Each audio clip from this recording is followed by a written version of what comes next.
Nous sommes sur le globe virtuel de Google Earth pour analyser rapidement l'organisation spatiale de la ville. D'abord, nous avons le centre historique de la ville, le périmètre originel qui date du 19e siècle. Il y a le quartier 1 et le quartier chinois de Cholon. Ces deux quartiers se sont spontanément développés près du fleuve et étaient à l'origine indépendants.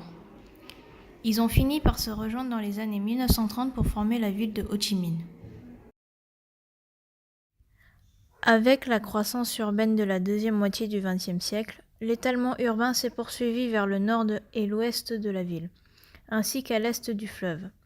On constate que l'espace urbain s'est développé le long des deux principaux axes routiers, la QL1A et la QL52. Ici se manifeste la modernisation de Saigon. Il s'agit de Vinhom Central Park, un tout nouveau quartier moderne au bord du fleuve qui participe au rayonnement et à la skyline de la ville. Il y a 4 ans, cet espace était encore un port à conteneurs. Aujourd'hui, on observe 3 principales zones portuaires. Une le long de la QL52, une autre plus au sud du fleuve et à Tan Toan. Et enfin, la plus importante, le port de Cat Lai, un peu plus à l'est.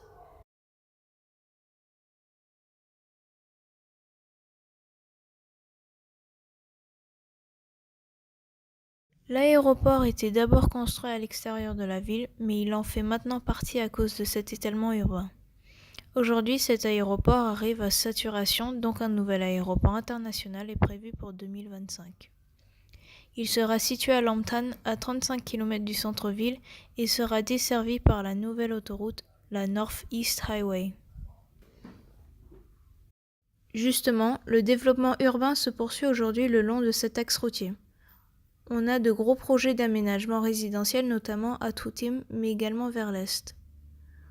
On observe d'ailleurs la prolifération de groupements résidentiels fermés, des gated communities, comme ici par exemple, ou là. En même temps, certains espaces restent encore inexploités et marécageux, comme nous le voyons ici.